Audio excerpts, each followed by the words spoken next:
Bundle up! Arctic air is in place and it's here for an extended stay. Hi, I'm George the Weather Dad, and it looks like the upcoming week for a good portion of us will be extreme cold. The last time I've seen cold air like this was a year ago to Christmas, where we had temperatures well below the freezing mark, and that's the way it's going to be for the upcoming week. Let's first start on your Monday.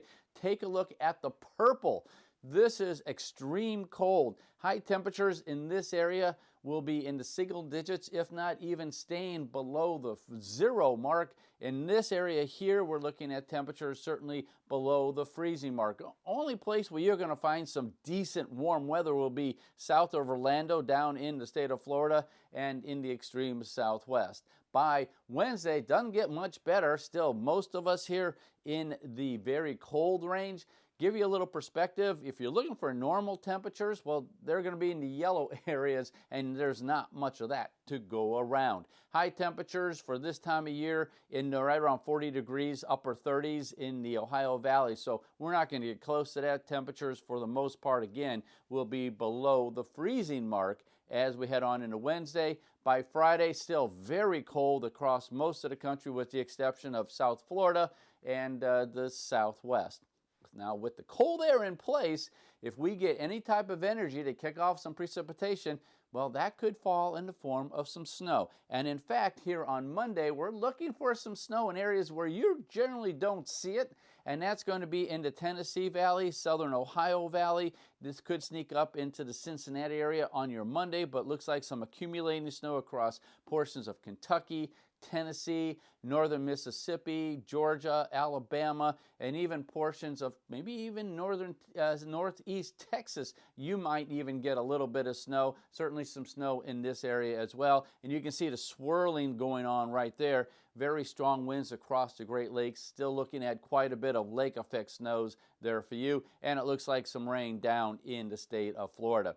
Now, by Wednesday, that clears out a little bit, but we're going to start looking at this area of the country. We're going to start seeing a developing storm system there. Not on Wednesday, but watch what happens here on Thursday in just a minute. We're looking at snows in the Rockies and heavy rains, once again moving its way into the Pacific Northwest.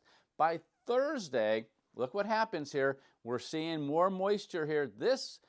Well, that's going to be snow, because remember, it is extremely cold. Looks like some snow for the Ohio Valley, Indiana, Illinois, Missouri, the Mississippi Valley, and points towards the south.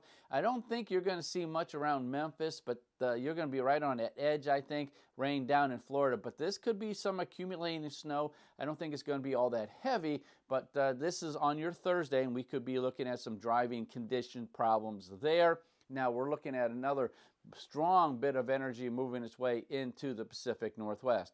Now by Friday, most of that moves out. Still some light snow there in the Ohio Valley, Kentucky, Tennessee, possibly in northern Georgia and into the Carolinas. Certainly some snow in the Rockies, but this is what I want to point out for you. This is on Friday. That bit of energy that's going to bring snow for the Tennessee Valley and the Ohio Valley on Thursday.